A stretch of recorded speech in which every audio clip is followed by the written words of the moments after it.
नमस्कार शेतकरी मित्रांनो, इसाप ऑर्गॅनिक शेतकरी प्रशिक्षण मालिकेच्या एपिसोड 10 मध्ये आपण माहिती घेणार आहोत। यापूर्वीचे 9 एपिसोड आपण लक्षपूर्वक पाहिले, बऱ्याच जणांनी स्तुती पण केली आणि प्रशंसा केली की नवीन माहिती आम्हाला मिळत आहे आणि ही मालिका आम्हाला पीक मी आहे जर आपण देऊ शकाल तर आम्हाला ते चांगलं होईल।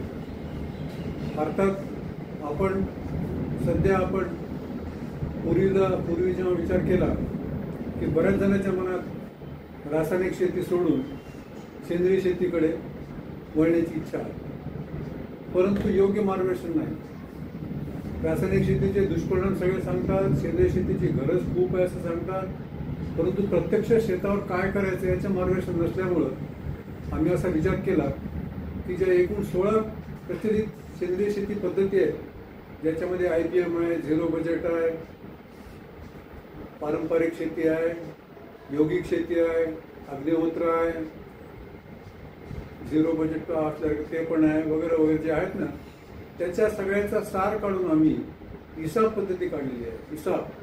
इसाप म्हणजे इंटिग्रेटेड सस्टेनेबल ॲग्रिकल्चर प्रॅक्टिसेस। याच्यामध्ये मुख्य तत्व आम्ही असं घेतलं आहे की बांधावरचे वनस्पती जशा वाढतात, बिना खताच्या, बिना नांगरटीच्या, जंगलामधल्या वनस्पती, वेली, वृक्ष जसे वाढतात, पिकं जे वाढतात ते कोणत्या साह्यानं वाढतात, कोणत्या शक्तीनं वाढतात, कोणत्या घटकानं वाढतात याचा अभ्यास केला आहे।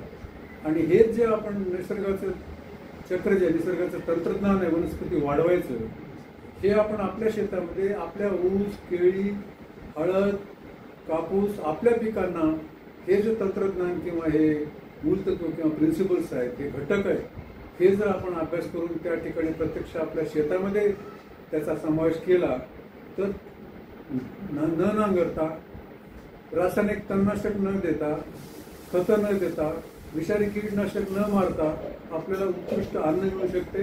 फक्त तुम्हाला थोडंसं पेशन्स पाहिजे। 1-2 वर्षामध्ये तुम्हाला रासायनिक शेती एवढं निव्वळ नफा मिळण्याचं तंत्रज्ञान या पद्धतीमध्ये आहे।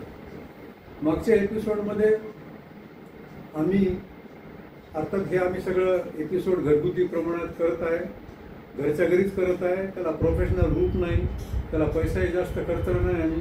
परंतु इथे एक नमूद करू इच्छितो मी की काही दिवसापूर्वी मागच्या एपिसोड 9व्या एपिसोडमध्ये त्याच्यानंतर मी काही आपल्याला बायोडायनॅमिक कॅलेंडर पाठवलं होतं। त्या बायोडायनॅमिक कॅलेंडर मे महिन्याचं पाठवलं होतं। त्या मे महिन्याच्या कॅलेंडरमध्ये 3 डॉक्युमेंट्स होते।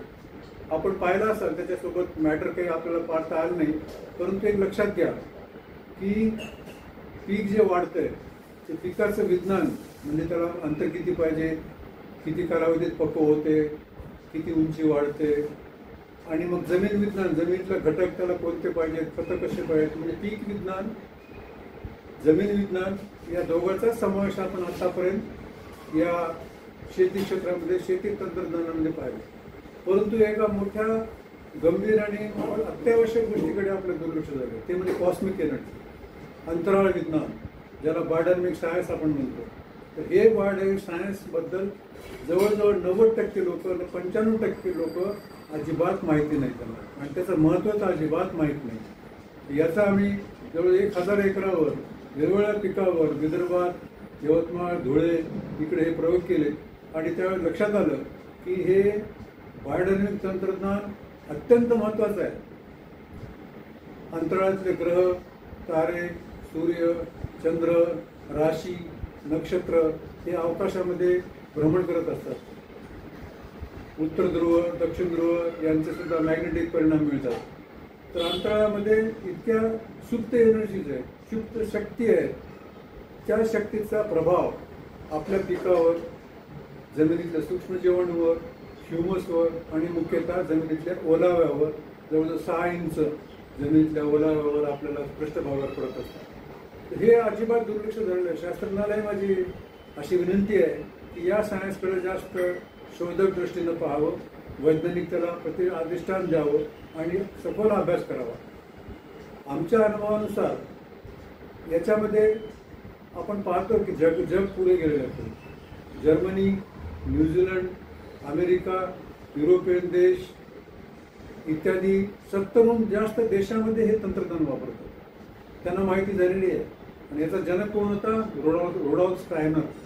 1925ला यानं सांगितलं की अंतराळामध्ये खूप एनर्जीज आहेत, खूप शक्ती आहे, ग्रहताऱ्याचा प्रभाव आहे त्याच्यावर.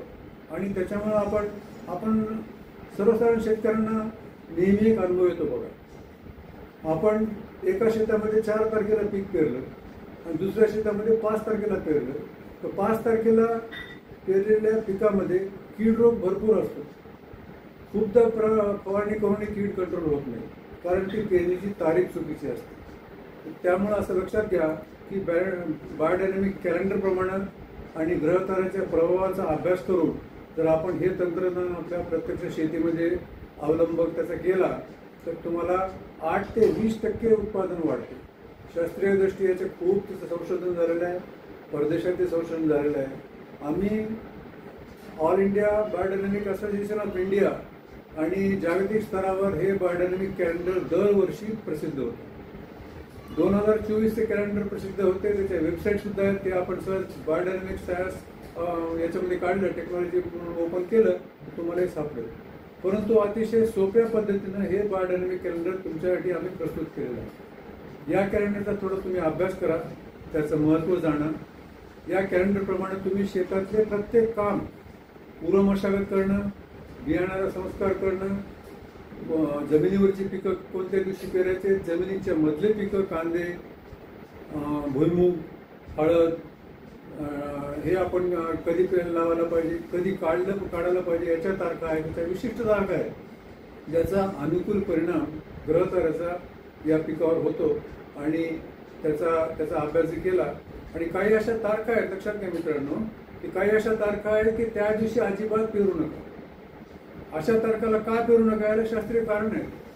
उदाहरण तुम्हाला सांगतो, पेरणीचं उदाहरण सांगतो तुम्हाला की याचा अभ्यास असा झालेला आहे की MOS मून ऑपोजिट सॅटर्न, चंद्र, पृथ्वी आणि शनिग्रह जेव्हा एकाच ओळीमध्ये भ्रमण करताना आकाशात येतात, दर महिन्याला 1 किंवा 2 दिवशी अशी परिस्थिती उद्भवते. त्यावेळेस जर पेरणी केली, नेमकं समजा 5 तारखेला शनी आणि चंद्राच्या मध्ये पृथ्वी आहे, तर शनीकडून तुम्हाला सिलिका द्रव्य मिळते, सिलिका शक्ती मिळते, म्हणजे रोगप्रतिकार शक्ती मिळते. आणि चंद्राकडून तुम्हाला कॅल्शियम पुरवत आहे पूर्णतेचं. हे शास्त्रीय दृष्टिकोनातून अंधश्रद्धा अजिबात मानू नका, हे सत्य आहे. पुष्कळ 1 दिवसाच्या फरकाने बियाणे पेरून शेतामध्ये त्याचे प्रयोग झालेले आहेत. क्रोमॅटोग्राफी नावाचं तंत्रज्ञान आहे, त्याच्यामध्ये सुद्धा आपण प्लांट सेल्स पाहिलेले आहेत. तर त्या दिवशी जर आपण नेमकं पेराल तर तुम्हाला खत कमी लागेल, फवारणी कमी होईल, कमी गरज आहे. त्याच्या विरुद्ध पेरू नका अशा सुद्धा तारखा आहेत बघा. नोड अशी तारीख आहे की नोडमध्ये कसं असते, पौर्णिमेला चंद्रग्रहण आणि अमावस्याला सूर्यग्रहण असणारा तो दिवस आहे, अत्यंत अशुभ दिवस. त्या दिवशी तुम्ही पेरलं, समजा 12 तारखेला तुम्ही तो नोडचा दिवस आहे आणि 12 तारखेला तुम्ही पेरलं, तर तुम्ही कितीही खत टाका, पीक फुटलेलं असणार, चांगलं वाढणार नाही, ग्रहताऱ्याचा प्रतिकूल परिणाम त्याच्यावर होईल, कीड रोगाचा प्रादुर्भाव खूप होईल, फवारणी 2-4 केलं तरी आटोक्यात येणार नाही. हे प्रत्यक्ष अनुभव आलेलं आहे. तसंच ॲपोजी नावाचा दिवस आहे. ॲपोजी म्हणजे चंद्र पृथ्वीभोवती भ्रमण करत असताना अति दूर असतो, तो 22,500 किलोमीटर दूर असतो नेहमीपेक्षा. तर त्या दिवशी सुद्धा प्रतिकूल परिणाम ग्रहाचा त्या पिकावर होतो आणि मग पीक चांगले येत नाही. तसंच अति जवळ असणारा सुद्धा दिवस आहे. तसं 3,84,400 किलोमीटर लांब चंद्र आहे, त्याचाही प्रभाव आपल्यावर पडतो. आणि अवकाशामध्ये एवढ्या शक्ती आहेत, ग्रॅव्हिटेशनल फोर्स आहेत. तुम्हाला माहीत आहे की न्यूटन त्यानं जेव्हा सफरचंद झाडावरून खाली पडताना पाहिलं तर त्यानं शोध लावला की हे गुरुत्वाकर्षण शक्तीने खाली पडलं. पण त्यांना हे सांगता आलं नाही न्यूटनला की सफरचंद लागलं कसं झाडावर. हे सांगितलं नंतरच्या शास्त्रज्ञांना. गोयत नावाचा शास्त्रज्ञ आहे, तो म्हणाला की लेव्हिटी शक्तीनं ते सफरचंद तिथे लागलं आणि गुरुत्वाकर्षण शक्तीनं जेव्हा टप्पं झालं ते खाली पडलं. लेव्हिटी फोर्स असा आहे की जमिनीतील ऊर्जा बाहेर फेकतो. ज्वालामुखीचा लावा जो रस आहे तो लेव्हिटी फोर्सनंच बाहेर येतो. तर असं हे तंत्रज्ञान अत्यंत उपयुक्त आहे आणि त्याच्या तारखा अत्यंत महत्त्वाच्या आहेत. ते कॅलेंडर तुम्हाला मेचं आम्ही दिलेलं आहे आणि मेचं कॅलेंडर दिलेलं आहे आणि याच्यामध्ये टायपिंगचा खर्च, प्रिंटिंगचा खर्च असल्यामुळं आम्हाला तुम्हाला विनंती करतो की तुम्हाला दर महिन्याला हे जे कॅलेंडर हवं असेल तर 299 रुपये तुम्ही कृपया आमच्या नावावर, इसापच्या नावावर किंवा दिलीपरावच्या नावावर पाठवलं तर तुम्हाला एका महिन्याचं पूर्ण हे 3 शीट्स मिळतील, ज्याच्यामध्ये विस्तृत माहिती आहे की केव्हा काय केलं पाहिजे. तर याच्या पुढे आपण आणखी बरीच माहिती घेणार आहोत. तुम्ही कृपया एपिसोड लाईक करा, शेअर करा आणि सबस्क्राईब करा अशी माझी तुम्हाला नम्र विनंती आहे. धन्यवाद.